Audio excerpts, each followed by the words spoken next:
Muy buenas noches.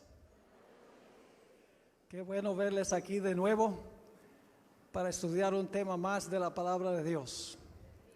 Vamos a comenzar con una oración. El título de nuestro tema para hoy es Como en los días de Noé. Oremos. Nuestro Padre y nuestro Dios, gracias por habernos traído con bien a este lugar. Gracias porque tenemos tu palabra, una guía segura en un mundo que parece andar sin rumbo. Pedimos la presencia de tu Santo Espíritu al estudiar tu palabra esta noche. Que no regrese a ti vacía, sino que cause el impacto que tú quieres que cause. Te lo imploramos en el nombre de Jesús. Amén. Quiero invitarles esta noche a abrir sus Biblias conmigo al Evangelio según San Mateo, al capítulo 24, y vamos a leer los versículos 37 al 39. Mateo 24 y el versículo 37 hasta el versículo 39. En nuestro tema de ayer estudiamos en cuanto a la destrucción de Sodoma y Gomorra y nos dimos cuenta que la destrucción de las ciudades de la llanura representa una destrucción mayor cuando Cristo venga por segunda vez. El tema que vamos a estudiar esta noche es similar al que estudiamos anoche, solo que no vamos a hablar de Sodoma y Gomorra, sino que vamos a hablar del diluvio. Leo empezando el versículo 37. Mas como en los días de Noé, así será la venida del Hijo del Hombre. Esa es tipología. Como fue allá, será en el futuro. Versículo 38. Porque como en los días antes del diluvio, estaban comiendo y bebiendo, casándose y dando en casamiento, hasta el día en que Noé entró en el arca. Y no entendieron hasta que vino el diluvio y se los llevó a todos. Así será también la venida del Hijo del Hombre. Lo que ocurrió en los días de Noé ocurrirá de nuevo hacia el final de la historia. Es lo que se llama tipología. Lo que sucedió en el pasado ocurrirá en el futuro también. Ahora, para entender lo que vamos a estudiar, tenemos que regresar al libro de Génesis, porque allí es que se relata la historia del diluvio a la cual se refirió el Señor Jesús. Así que regresemos a Génesis, el capítulo 6, y estudiemos primero lo que ocurrió en el pasado y luego vamos a analizar algunos aspectos en cuanto a lo que va a ocurrir en el futuro. Vamos a leer Génesis 6 y el versículo 5, y después de eso vamos a leer los versículos 11 y 12. Dice allí: y vio Jehová que la maldad de los hombres era mucha en la tierra, y que todo designio de los pensamientos del corazón de ellos era de continuo solamente el mal. Parecido a Sodoma y Gomorra, ¿verdad? Según notamos en nuestro estudio de ayer, fíjense las expresiones. La maldad era mucha. Todo designio de los pensamientos del corazón de ellos era de continuo solamente el mal. Ahora es importante notar que los pensamientos eran inicuos, según dice aquí. Pero el pensar mal lleva a actuar mal. Y por eso en los versículos 11 y 12 encontramos el fruto de los malos pensamientos que tenían los antediluvianos. Dice allí en el versículo 11: y se corrompió la tierra delante de Dios, y estaba la tierra llena de violencia. Y miró Dios la tierra, y he aquí que estaba corrompida, porque toda carne había corrompido su camino sobre la tierra. Cuando la Biblia usa la palabra camino, simbólicamente está hablando de conducta. es decir, el diario caminar. Así que aquí dice, se corrompió la tierra delante de Dios, llena de violencia, estaba corrompida, repite de nuevo, toda carne había corrompido su camino o su conducta sobre la tierra. Ahora, la pregunta clave es, ¿cómo es que el mundo pudo llegar a esta condición en solo aproximadamente 1500 años desde la creación, cuando Dios creó un mundo absolutamente perfecto?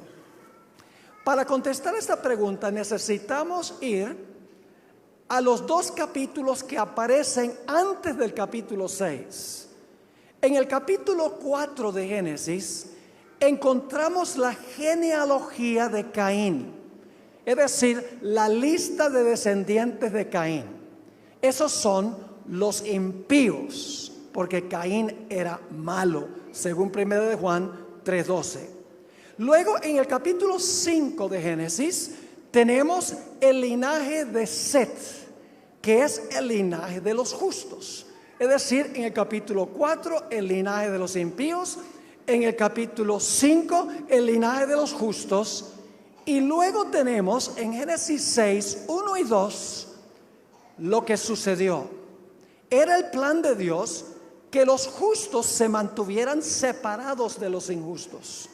Pero lamentablemente la Biblia dice que los justos empezaron a entremezclarse con los injustos. Noten Génesis 6, 1 y 2. Aconteció que cuando comenzaron los hombres a multiplicarse sobre la faz de la tierra y les nacieron hijas, viendo los hijos de Dios, que son los descendientes de Set, el linaje de los justos, viendo los hijos de Dios que las hijas de los hombres, 3 mujeres inicuas se mencionan en el linaje de Caín, dice, vieron los hijos de Dios que las hijas de los hombres eran hermosas y tomaron para sí mujeres, escogiendo entre todas. La razón por la cual el mundo llegó a la condición en la cual estaba, donde había muy pocos justos, es porque los fieles de Dios se casaron y se relacionaron con las mujeres infieles del linaje de Caín. Por eso el apóstol Pablo dijo, no os unáis en yugo desigual con los incrédulos, porque últimamente lo que sucede no es que los incrédulos se vuelven crédulos, sino que los crédulos se vuelven incrédulos. Pero gracias a Dios había un remanente fiel en ese mundo. En contraste con los pecadores, Dios tenía un remanente. El remanente era muy pequeño, solamente 8 fieles, y todos eran miembros de la misma familia. No cabe duda que cuando vino el diluvio había millones de personas en el planeta Tierra, porque habían pasado 1656 años desde la creación, en un mundo a donde no había prácticamente enfermedad, en un mundo donde no había escasez de recursos naturales, en un mundo donde los hombres vivían hasta tener casi 1000 años. ¿Cuántos hijos puede tener un hombre de 1000 años? Bueno, 969 fue el que más vivió. Estoy redondeando el número. Te dicen, bueno, los hombres no tienen hijos, pero sí cooperan, ¿verdad que sí? Ahora, si los hombres vivían esa cantidad de tiempo, indudablemente las mujeres también eran muy longevas. Es decir, que en ese mundo no cabe duda que había millones de personas. Y sin embargo, la Biblia nos dice que solamente había 8 fieles.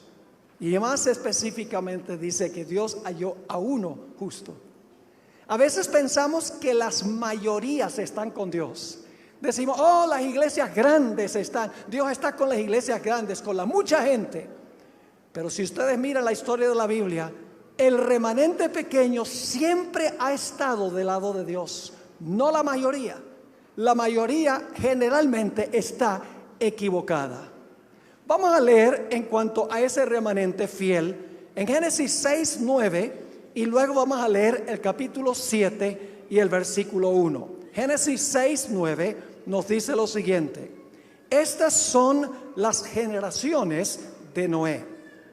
Noé, varón que justo, era que más perfecto en sus generaciones, con Dios caminó Noé. Y el capítulo 7 y el versículo 1 básicamente dice lo mismo. Dijo luego Jehová a Noé: entra tú y toda tu casa en el arca, porque a ti he visto que justo delante de mí en esta generación. Así que el relato bíblico nos dice que había uno justo, y como la cabeza de la familia representaba a toda la familia, Noé y su familia estaban entre los justos. Así que por causa de la maldad de esa sociedad, donde habían disminuido los fieles hasta un pequeño remanente, Dios decidió que había llegado el momento de limpiar la tierra del pecado y de los pecadores. Pero antes que Dios destruyera el mundo y a los pecadores, Dios dio un periodo de oportunidad o de gracia. Génesis 6 y el versículo 3 nos dicen cuánto tiempo duró ese periodo que Dios estableció de oportunidad para salvarse. Dice allí en Génesis 6, 3: y dijo Jehová: no contenderá mi espíritu con el hombre para siempre. Es decir, la paciencia de Dios tiene límite. La misericordia de Dios tiene límite. Lo vemos en esta historia del diluvio. Porque dice: no contenderá mi espíritu con el hombre para siempre. Porque ciertamente él es carne. Mas serán sus días, ¿cuánto? 120 años. Así que Dios dijo: le voy a dar a esta civilización 120 años de misericordia y de gracia para que se arrepientan y cambien sus caminos. Pero ¿cómo sabría esa gente que Dios le iba a dar ese periodo si no había quien predicara ese mensaje? Así que Dios levantó a este hombre fiel, a Noé, para que predicara el mensaje a esa sociedad antediluviana. Ahora, en Génesis no dice que Noé predicó, pero vamos al Nuevo Testamento y allí sí dice que Dios llamó a Noé para predicar y amonestar al mundo. Segunda de Pedro, el capítulo 2 y el versículo 5, Segunda de Pedro 2 y el versículo 5 nos dice que Dios llamó a Noé para advertirle al mundo que Dios les daba 120 años de misericordia. Dice allí en 2 de Pedro 2:5: y si no perdonó al mundo antiguo, sino que guardó a Noé. ¿Y qué fue Noé? Pregonero. ¿Qué es un pregonero? Es un predicador, ¿verdad? Pregonero ¿de qué? De justicia, con otras 7 personas, trayendo el diluvio sobre el mundo de los impíos. Ahora, el mensaje también iba acompañado del poder del Espíritu Santo. Es decir, el mensaje de Noé no solamente fue un mensaje de él, el Espíritu Santo acompañó su mensaje. Y usted dice: ¿dónde dice eso? Volviendo otra vez a Génesis 6 y el versículo 3, Génesis 6 y el versículo 3: y dijo Jehová: no contenderá mi ¿qué? Mi espíritu con el hombre para siempre, porque ciertamente él es carne, mas serán sus días 120 años. Así que mientras Noé predicaba, el Espíritu Santo estaba impresionando los corazones de la gente que vivía en esa sociedad para que se arrepintieran y cambiaran sus caminos. El mensaje de Noé tuvo poder porque iba acompañado del poder del Espíritu Santo. Pero Noé no solamente predicó, sino que también construyó un arca. Mostró su fe por sus obras. Noten lo que dice en Hebreos 11 y el versículo 7. Hebreos 11 y el versículo 7. Noé demostró que él tenía fe en lo que Dios le dijo, que iba a haber un diluvio, porque él implementó, fue a buscar los serruchos, fue a buscar los clavos para cortar la madera y construir el arca. Dice allí en Hebreos 11 y el versículo 7, por la fe Noé, cuando fue advertido por Dios acerca de las cosas que aún no se veían, con temor, ¿qué hizo? Preparó el arca en que su casa se salvase, y por esa ¿qué? Por esa fe condenó al mundo y fue hecho heredero de la justicia que viene por la fe. ¿Qué clase de fe tenía Noé? Una fe que una fe que obra.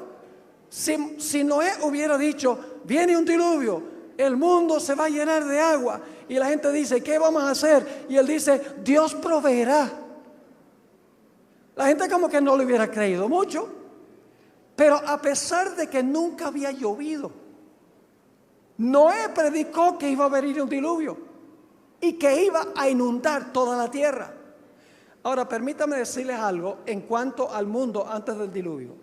Nunca había llovido. En la creación, según Génesis 1:2, el planeta Tierra estaba completamente cubierto de agua antes de la creación. En Génesis 1:7 nos dice que Dios, el segundo día de la creación, tomó parte del agua que cubría el planeta y la colocó arriba para que la tierra fuera como un invernadero, y tomó parte del agua y la colocó debajo de la tierra. Se conoce como las ventanas del cielo y las fuentes del gran abismo. Ahora, ¿por qué colocó Dios esa capa de agua o de vapor encima de la tierra? Para que hubiese un clima uniforme. ¿Por qué colocó el agua debajo de la tierra? Para tener un sistema de riego automático. En Génesis, el capítulo 2 y el versículo 5 y 6 dice que a ciertas horas del día subía un vapor de la tierra que regaba la tierra. Es decir, la tierra no era regada por lluvia, la tierra era regada por un sistema de riego automático. En el diluvio, Dios no tuvo que inventar agua. Dios no tuvo que crear agua en el diluvio. Lo único que tuvo que hacer Dios es hacer caer el agua que estaba arriba y traer hacia arriba el agua que estaba abajo para inundar el planeta como había sido antes de la semana de la creación. Así que ustedes pueden imaginarse Noé. La gente pensaba que estaba loco, diciéndole a la gente, oigan, el mundo va a ser destruido por un diluvio. Y la gente dice, esa palabra no está en nuestro vocabulario. Esa palabra no está en el diccionario. ¿Qué significa? Significa que Dios va a llenar el mundo de agua como estaba antes de la creación. Dicen ellos, qué ridículo. Si nunca ha llovido. La forma en que se riega la tierra es que sube un vapor de la tierra. Noé, tú estás loco. Lo que estaba diciendo Noé era anticientífico, antirracional, antihistórico. Y sin embargo Noé mostró su fe. No solo predicó que venía un diluvio, sino que construyó un arca en tierra seca, porque demostró que creía que venía un diluvio como Dios había dicho. Así que Noé predicó por 120 años. Llegó hacia el final de los 20 años. Y Dios hizo un gran milagro cuando Noé terminó de construir el arca. En Génesis 7 y el versículo 15 y 16, Génesis 7 y el versículo 15 y 16, nos dice que Dios le mandó a los animales que vinieran de dos en dos a Noé, quien estaba en el arca. La versión de Hollywood no funciona. En la versión de Hollywood, los hijos de Noé tienen sogas en los animales y están arrastrando a los animales para meterlos en el arca. Pero noten lo que dice la Biblia en cuanto a los animales. Dice en el versículo 15, vinieron pues con Noé al arca, de dos en dos, de toda carne en que había espíritu de vida. Y los que vinieron, macho y hembra, de toda carne, vinieron como le había mandado Dios. Imagínense, los animales obedecieron a Dios y los seres humanos no.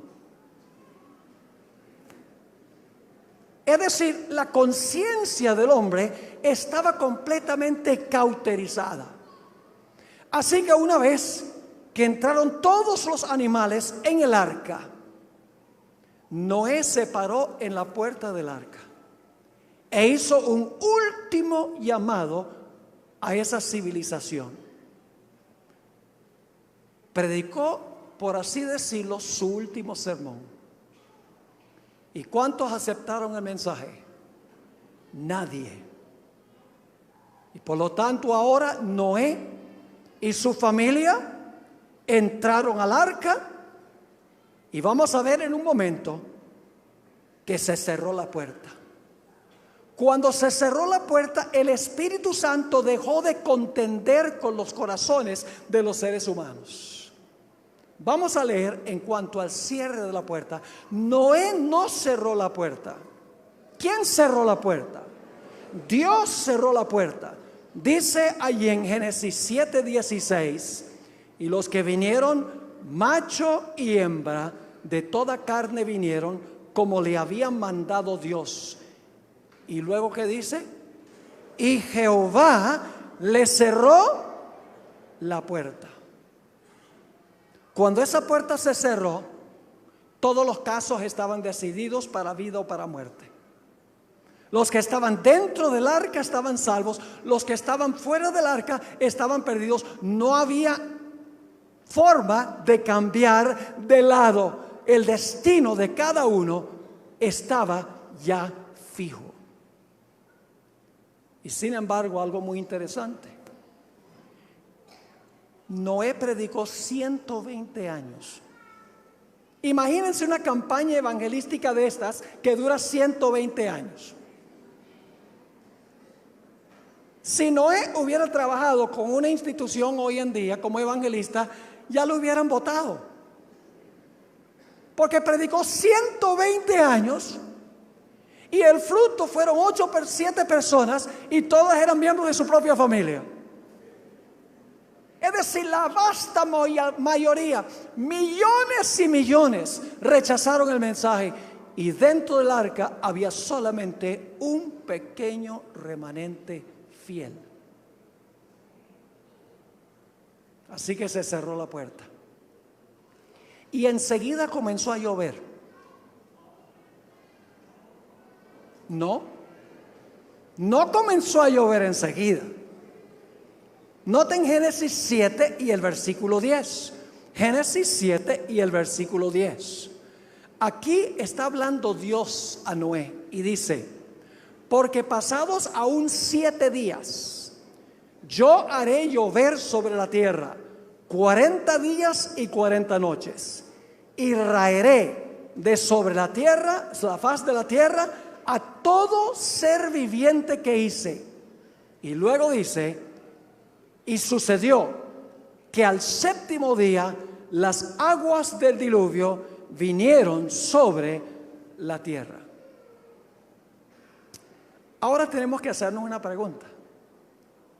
¿Por qué es que después que se cerró la puerta, Dios permitió que pasaran 7 días, Noé y su familia en el arca, y los impíos vivos afuera del arca? La respuesta es muy sencilla. ¿Creen ustedes que la fe y la confianza de Noé y su familia en la palabra de Dios fue severamente probada durante esos 7 días? Imagínense, pasa un día, cielo azul. 2 días, cielo azul. 3er día, 4.º día, 5.º día, 6.º día. Cada día que pasa, la fe de Noé y su familia en la palabra de Dios es severamente probada. ¿Cómo creen ustedes que se portaron los que estaban fuera del arca por cada día que pasó? Cada día más altaneros, cada día más violentos. Es decir, la fe de los de adentro fue probada. cuando se cerró la puerta, y los impíos se volvieron cada vez más altaneros durante esos 7 días. ¿Saben por qué es que Dios permitió que pasaran 7 días? Porque Él quería enseñar que como en los días de Noé, así será la venida del Hijo del Hombre. Vamos a ir a eso en unos momentos. Pero recuerden que la razón por la cual Dios permitió que pasaran 7 días era para probar la fe y la confianza de Noé y su familia en la palabra de Dios, y al mismo tiempo para permitir que los impíos tuvieran su día de victoria. Y luego, después de los 7 días, vino el agua. Vamos a leer Génesis 7 y el versículo 11. Génesis 7, 11. Ahora el agua que Dios colocó arriba y el agua que colocó abajo, ahora va a traer el agua hacia arriba y el agua hacia abajo, y va a llenar el planeta como estaba originalmente. Dice allí, el año 600 de la vida de Noé, en el mes segundo, a los 17 días del mes, aquel día fueron rotas todas las fuentes del grande abismo, y las cataratas de los cielos fueron abiertas, y hubo lluvia sobre la tierra 40 días y 40 noches. Y en el versículo 23 nos dice, así fue destruido todo ser que vivía sobre la faz de la tierra, desde el hombre hasta la bestia, los reptiles y las aves del cielo, y fueron raídos de la tierra, y quedó solamente Noé y los que con él estaban en el arca. Es muy difícil para nosotros imaginarnos cómo habrá sido cuando se rompieron las fuentes del abismo y las cataratas de los cielos.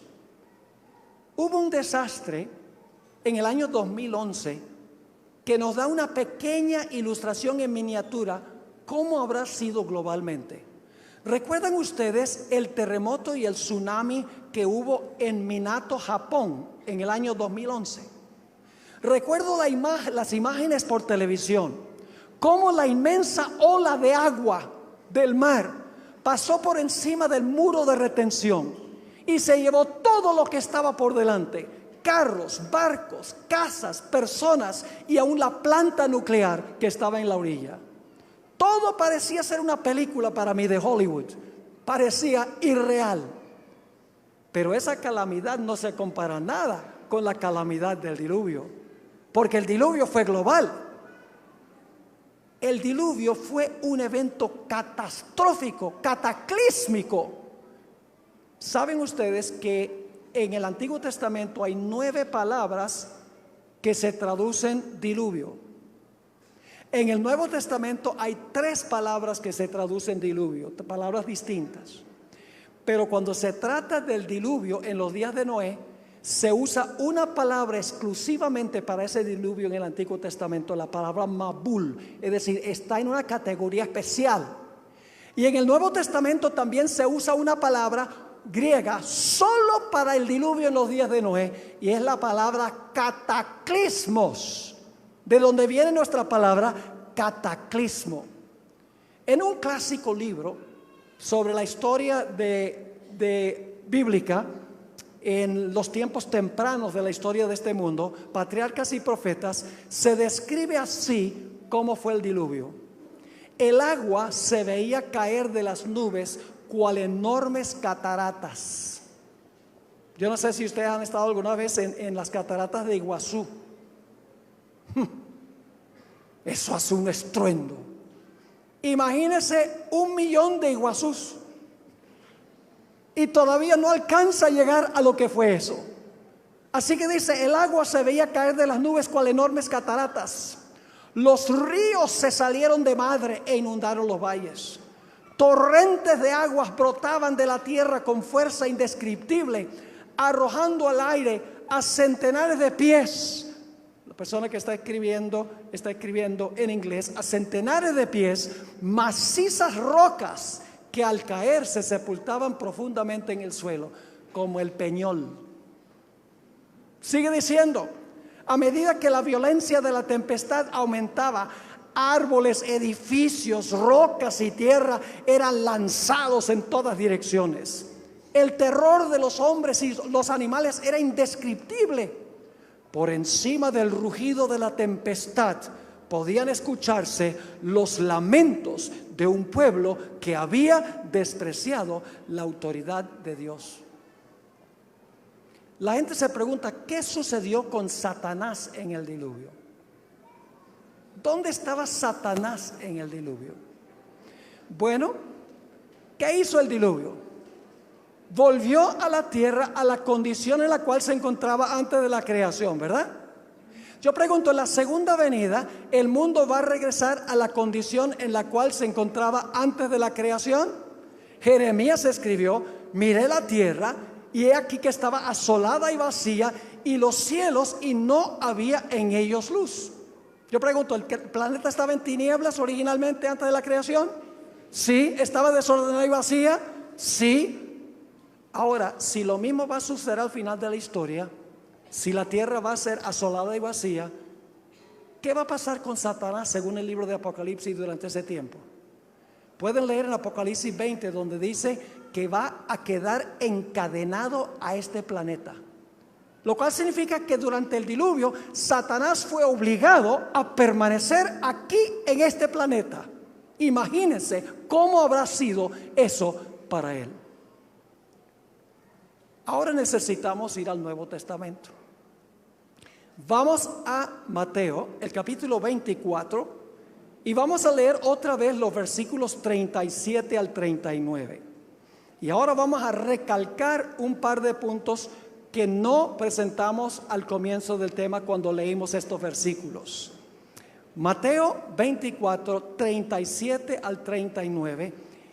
Y quiero que se enfoquen especialmente en una palabrita que se usa dos veces. La palabra hasta. Una palabra temporal, crucial. Dice, mas como en los días de Noé, así será la venida del Hijo del Hombre.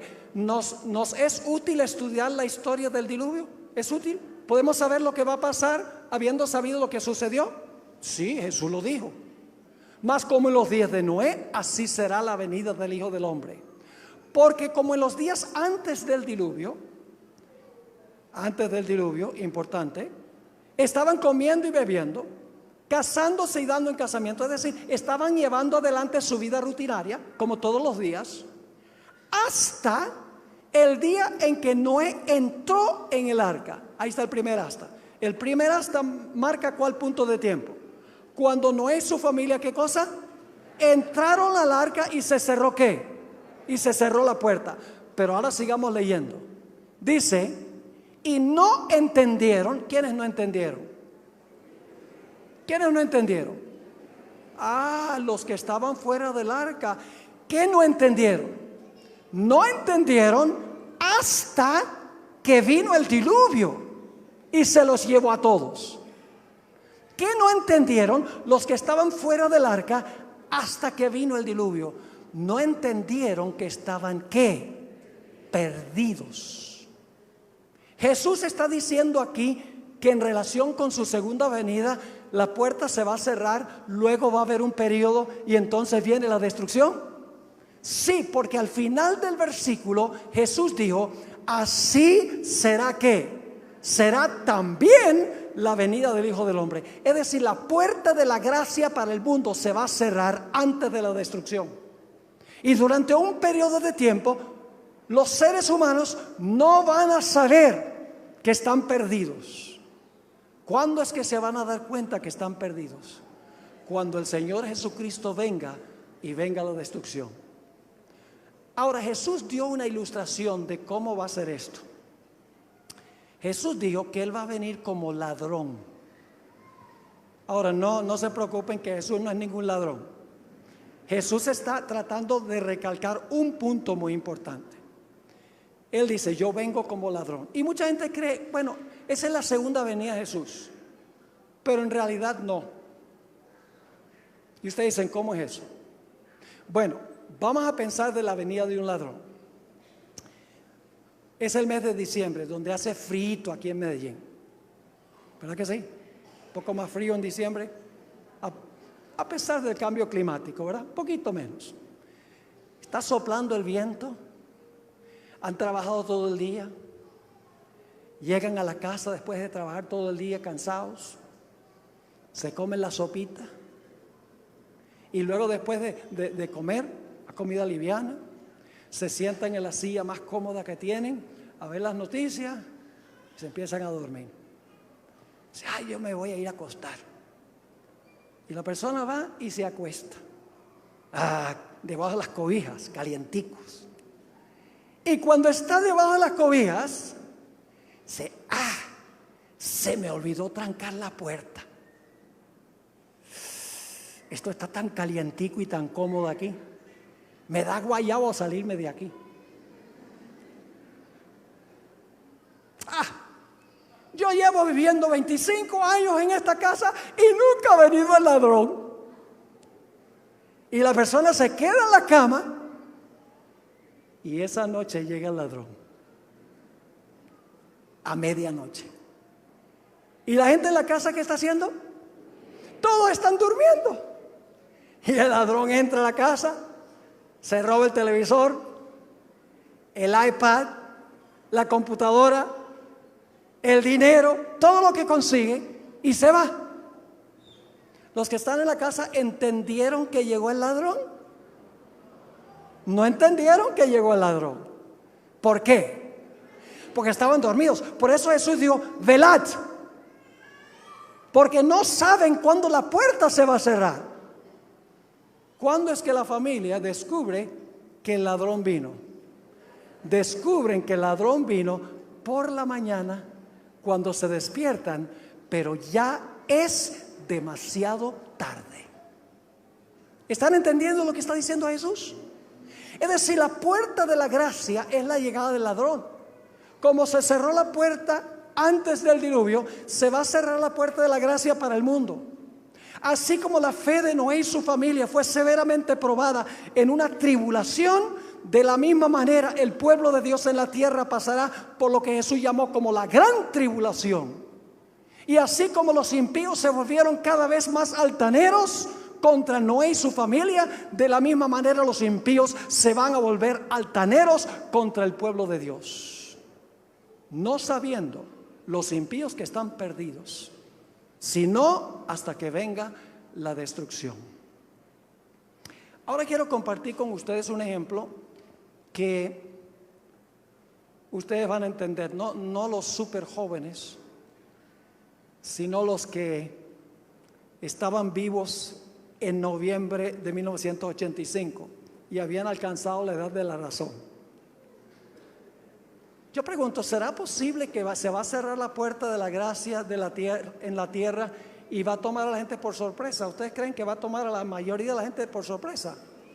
Sí. Ahora escuchen. El miércoles 13 de noviembre de 1985, la ciudad de Armero quedó completamente sepultada, como ustedes saben, por una avalancha de barro causada por la erupción del volcán Nevado del Ruiz. Los habitantes de la ciudad, yo he visitado ese lugar y he hablado con personas que viven allí ahora. Los habitantes de la ciudad estaban confiados de que si hubiese una erupción del volcán, el barro seguiría el cauce del río que se mueve hacia el occidente de la ciudad. Pero no contaban con que una gigantesca piedra iba a desviar el cauce del río hacia la ciudad de Armero. En esa sola noche perecieron 22,000 personas. La pregunta clave es esta: ¿podría haberse evitado esta trágica pérdida de vidas? ¿Acaso no había señales de un desastre inminente? La respuesta es que sí hubo abundantes señales. ¿Por qué entonces la gente fue tomada por sorpresa si había señales? El día después del desastre, en el periódico El Espectador, apareció un artículo escrito por Rodolfo Rodríguez Calderón y el título del artículo era "Un desastre anunciado". El artículo demuestra claramente que todos los habitantes de Armero podrían haber salvado sus vidas si tan solo hubieran prestado atención a las señales de un desastre anunciado. El problema es que la gente escogió ignorar las señales y las advertencias. ¿Cuáles eran las señales? Les comparto lo que decía este artículo el día después del desastre. 11 meses antes del desastre, la montaña había comenzado a echar humo. Debido al calor intenso, la capa suave de nieve que cubría la cima de la montaña se convirtió en una sólida masa de hielo. El nivel del agua de los ríos y las quebradas aumentó marcadamente debido a la cantidad de nieve que se estaba derritiendo. La fumarola de ceniza, que el primer día alcanzó 50 metros, luego aumentó 2 días después a 300 metros, el día antes del desastre había subido a una altura de 5.500 metros. El 11 de septiembre la tierra comenzó a temblar en una intensidad de 3 en la escala de Mercalli. En ciertas ocasiones los que sobrevivieron dijeron que podían escuchar el rugido de la montaña. Las autoridades tuvieron que cerrar las carreteras porque habían deslices de barro que no permitían transitarlas. Los que sobrevivieron afirmaron que no era posible mantener las casas y los muebles limpios. Estaban todo el tiempo llenos de arcilla. La gente podía sentir el olor de azufre en el aire. La noche del desastre hubo una lluvia torrencial con un viento de la intensidad de un huracán. Todo lo que yo estoy compartiendo con ustedes no solamente está en el artículo, sino que yo he tenido una entrevista con el pastor Rueda, quien era pastor allí y perdió a toda su familia porque él había ido a predicar a otra parte. Varios testigos que sobrevivieron dijeron que había una oscuridad casi sobrenatural. Yo pregunto, ¿había señales de que venía un desastre? Sí, pero la gente escogió ignorar las señales. Y la pregunta es, ¿por qué escogieron ignorar las señales? Por la misma razón que la gente antes del diluvio escogió ignorar el mensaje de Noé. Decidieron escuchar las voces de los expertos que decían que no podía suceder. En el mismo artículo que yo les mencioné del Espectador, a las 7 de la noche, y no voy a mencionar los nombres, tengo los nombres de todos los personajes, pero no los voy a mencionar, el sacerdote de la ciudad anunció por radio: no hay razón para tener pánico, por favor conserven la calma. La defensa civil en un mensaje oficial por radio afirmó: no hay razón para preocuparse. El obispo del pueblo le advirtió al pueblo que tuviera cuidado con los fanáticos que querían dejar la impresión de que había un desastre inminente. El alcalde de la ciudad dijo: no se preocupen. Después del desastre, el gobernador del departamento del Tolima afirmó: el desastre no se podría haber predicho de antemano. El científico colombiano Jaime Villegas Velázquez dijo: este volcán nunca estallará, nada va a pasar, tengan cuidado con las especulaciones y las exageraciones. El secretario de Minas dijo: nada pasará. Aún el geólogo norteamericano Daryl Hurd había dicho: es muy improbable que la ciudad pueda ser sepultada por rocas, lava o barro. El Comité Regional de Emergencias esa misma noche impartió el siguiente mensaje: no esperen que las ventanas se quiebren, no esperen oscuridad ni lava corriendo cuesta abajo, no esperen una gran cantidad de ceniza, entre otras cosas. En vez de prestar atención al mensaje de las señales, decidieron hacerle caso al mensaje de los tales llamados expertos. Los habitantes de Armero no sabían que la puerta de la gracia para ellos se había cerrado El barro se llevó prácticamente a todos, y como en el diluvio, quedaron pocos. El Señor Jesucristo nos advirtió de que nosotros debemos aprender lecciones de experiencias como estas. En Marcos 13, 33 al 37, el Señor Jesucristo dijo lo siguiente, y hay una palabrita muy importante que se repite varias veces. Jesús dijo: pero de aquel día y de la hora nadie sabe, ni aun los ángeles que están en el cielo, ni el Hijo, sino el Padre. Mirad, ¿qué más? Velad, ¿qué más? Y orad, porque no sabéis cuándo será el tiempo. Es como el hombre que, yéndose lejos, dejó su casa y dio autoridad a sus siervos y a cada uno su obra, y al portero mandó que ¿qué? Que velase, es decir, significa estar despiertos.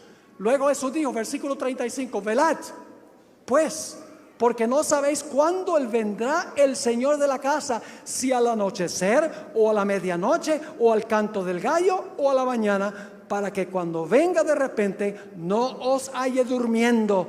Y lo que a vosotros digo, a todos lo digo, ¿qué cosa? Velad. Eso significa prestar atención a las señales que están ocurriendo. La gente secular dice, esa idea de que el Señor Jesucristo va a venir en una nube en el cielo, eso es un mito. ¿Quién va a creer eso? Eso nunca ha pasado. Es anticientífico. Nunca ha sucedido en la historia. Es ilógico, es irrazonable. Y mucha gente, tal vez la mayoría de la gente en el mundo, se come el cuento y dice, de verdad que eso parece un cuento de hadas. Lo mismo decían en los días de Noé. Ahora, ya para terminar, mis queridos hermanos y amigos, nadie sabe cuándo se va a cerrar la puerta de la gracia para el mundo. Pero yo quiero decirles que hay dos puertas de la gracia que se cierran. Una puerta que se cierra es aquella de la cual hemos hablado, cuando se va a cerrar la puerta de la oportunidad para todo el mundo. Cuando ya se ha predicado el Evangelio con el poder del Espíritu Santo, el pequeño remanente ha aceptado el mensaje, la vasta mayoría lo ha rechazado, y entonces llega el momento cuando todos han tomado su decisión, que se va a cerrar la puerta de la gracia para todo el mundo. Y los salvos estarán salvos y los perdidos estarán perdidos. Pero hay otra puerta de la gracia. Es un cierre de la puerta individual de la gracia. Escuchen bien. Si yo llegase a morir esta noche, mi puerta de la gracia se cerró. Así que si yo no llego al cierre de la gracia para el mundo, pero llegase a morir esta noche, mi puerta de la oportunidad se cerró. En Hebreos 9:27 dice algo muy interesante. Hebreos 9 y el versículo 27 dice: y de la manera que está establecido para los hombres, que mueran ¿qué? Que mueran una sola vez, y después de esto ¿qué cosa? El juicio. Todo ser humano, con la excepción de los que estarán vivos cuando Jesús venga, van a morir. Y después de su muerte viene el juicio de su caso. Después de la muerte no hay oportunidad de cambiar de lado. La puerta individual de la gracia en ese momento se cerró. Pensamiento solemne, que si no llegamos al cierre de la gracia para el mundo, pero si llegamos al cierre de la gracia individual, sucederá exactamente lo mismo. Pero yo quiero decirles, gracias a Dios, que Dios nos ha dado un camino de escape, que si nosotros llegásemos a morir, podemos estar absolutamente seguros. Y ustedes dicen, ¿cuál es ese? Vamos a 1 de Tesalonicenses 4, 15 al 17. 1 de Tesalonicenses 4, 15 al 17. va a haber dos clases de personas que murieron. Están los muertos que murieron fuera de Cristo y los muertos que murieron en Cristo. Los que mueren fuera de Cristo son como los que vivieron antes del diluvio y estaban fuera del arca. Fíjense lo que dice aquí en cuanto a la segunda venida. Por lo cual os decimos esto en palabra del Señor, que nosotros que vivimos, que habremos quedado hasta la venida del Señor, no precederemos a los que durmieron. Es decir, los que están vivos no van a ir al cielo antes que los que murieron en Cristo. Versículo 16. Porque el Señor mismo, ¿quién es el Señor mismo? Jesús, muy bien.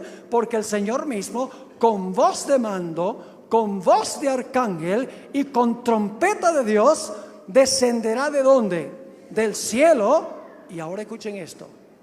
Y los muertos en Cristo resucitarán primero.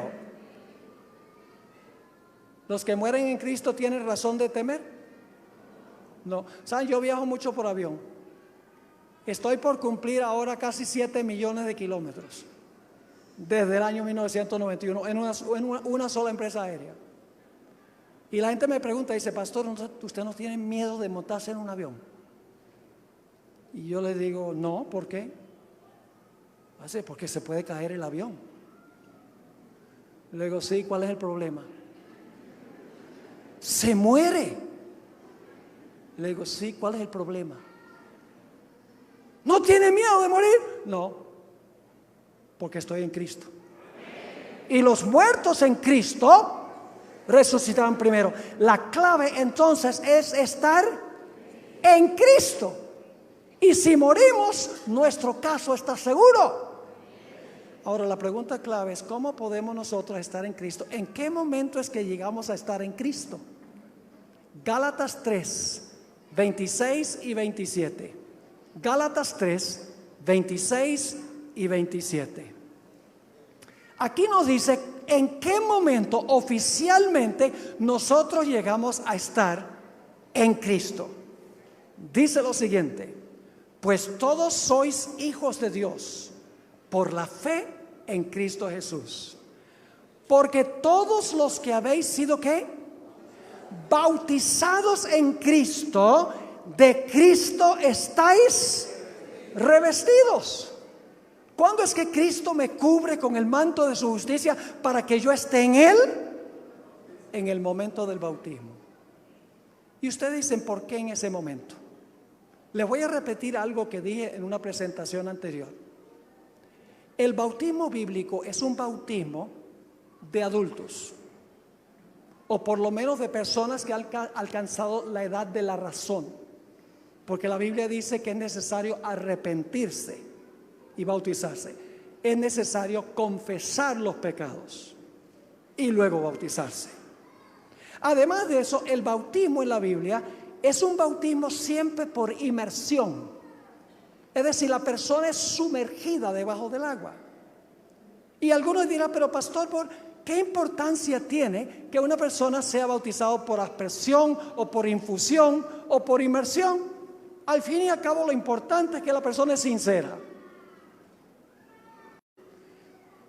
Señor Jesucristo, cuando colgó en la cruz, dijo, consumado es, y dejó de respirar. ¿Qué hizo Jesús mientras estaba en el sepulcro? No respiró. ¿Qué fue lo primero que hizo cuando salió del sepulcro? Respiró de nuevo. Murió, fue sepultado y resucitó. Ahora escuchen bien.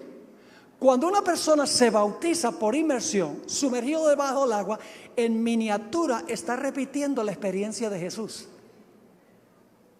Porque antes de que el pastor ponga al candidato debajo del agua, él dice, yo te bautizo en el nombre del Padre, el Hijo y el Espíritu Santo, que es lo último que hace el candidato antes que el pastor sumerja a esa persona.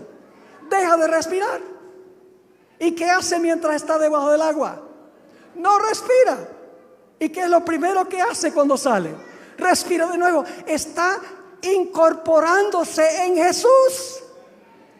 En miniatura está siendo incluido en Cristo Jesús. Y si esa persona llegase a morir, está en Cristo y no tiene nada que temer. Y eso se aplica también a los que estarán vivos cuando Jesús venga. Ahora, yo sé que hay muchas personas aquí que no han pasado por esta gloriosa experiencia, la experiencia del bautismo. Y a veces yo digo, ¿por qué razón hay que rogarle a la gente que tome su decisión de bautizarse? Si es el más grande privilegio que uno puede tener, ser sepultado con Cristo, incluido con Cristo, estar en Cristo.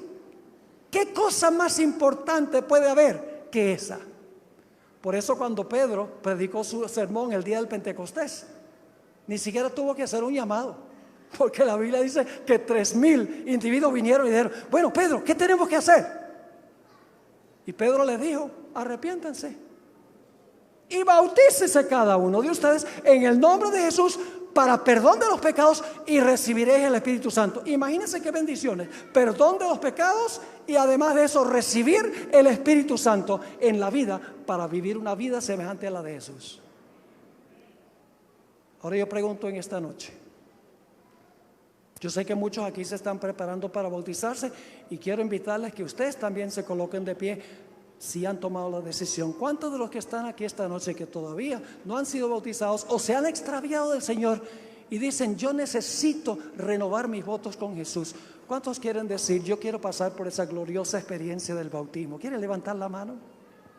Por favor, pónganse de pie, yo voy a orar por ustedes. Mejor dicho, vengan aquí adelante. Los que están parándose, vengan aquí adelante, yo voy a orar por ustedes. Yo voy a orar por todos los que están respondiendo a este llamado. No dejes pasar esta oportunidad. ¡Qué gloriosa oportunidad es esta! El Espíritu Santo te está llamando en esta noche. Gloria a Dios. Acérquense aquí porque queremos que todos estén aquí cerquita en la plataforma. Tenemos también personas que están en el auditorio. Quiero invitar a los que están en el auditorio que por favor, si pueden movilizarse acá y unirse a este grupo sería maravilloso. Y tenemos también personas en la cancha. No sé si pueden venir rápidamente también los que están en la cancha. Les invitamos a que se unan a este grupo que tenemos aquí en la plataforma. Por favor, vengan. Los niños que han alcanzado la edad de entender lo que significa entregarse a Jesús también pueden venir. Los jóvenes pueden venir. Los de la tercera edad pueden venir. La puerta está abierta para todos los seres humanos, todos los que no han pasado por esta gloriosa experiencia. La Biblia dice, hoy es el día de la salvación. Si hoy oyeres su voz, no endurezcáis vuestro corazón.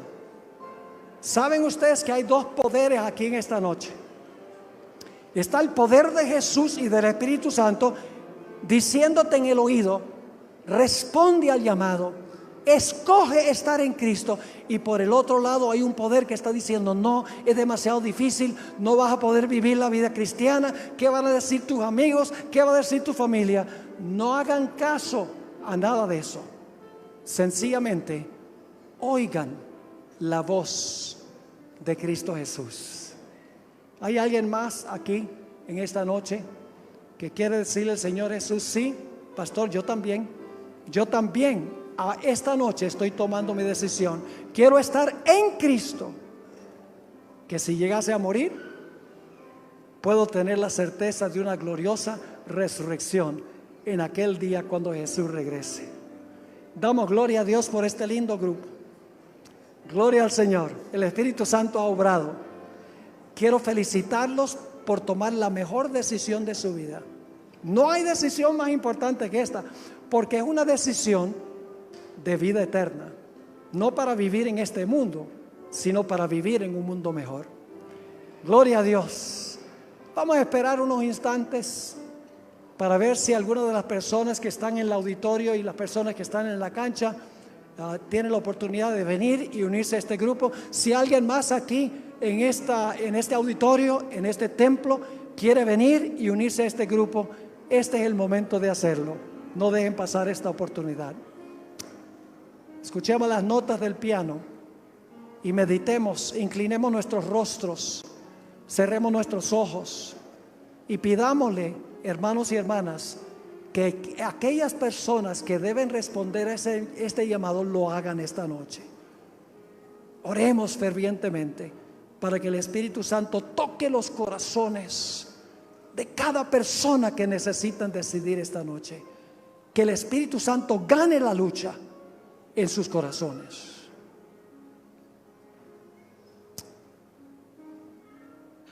Bien.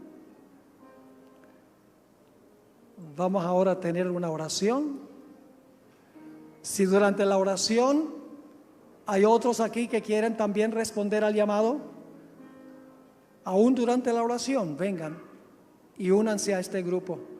Demuéstrenle a Jesús que ustedes están decidiendo esta noche que van a incorporarse en Él y van a ser hijos e hijas de Dios. Oremos. Nuestro Padre, nuestro Dios, te damos gracias por llamarnos de tinieblas a tu luz admirable. Te damos gracias porque nos has dado un camino de salvación. Gracias porque no nos dejaste en este mundo para perecer, sino que enviaste a Cristo Jesús para vivir una vida perfecta, para cargar nuestros pecados, para que nosotros podamos ser aceptos en el amado. Te doy gracias, Padre, por este grupo de personas que han respondido. También tenemos personas que están viendo a través del internet. Te ruego, Señor, que tú les ayudes a entrar a la página para que ellos también expresen su deseo de bautizarse y de entregarse a Jesús. Bendice a aquellas personas que están en el auditorio, las personas que están en la cancha, que tal vez no tuvieron tiempo de venir acá. Te pido que tú bendigas a cada persona que ha respondido a este llamado y que no permitas que Satanás desanime a ninguna de estas almas preciosas. También te ruego, Señor, por aquellas personas en nuestro medio que sienten el deseo de tomar esta decisión, pero alguien o algo está estorbando. Te ruego, Señor, que antes de terminar estas conferencias, tú les des la valentía de decir: yo también sello mi pacto con Cristo Jesús. Gracias, Padre, por habernos acompañado. Te damos gracias por escuchar esta oración, porque te lo imploramos en el precioso nombre de nuestro querido y amante Jesús. Amén.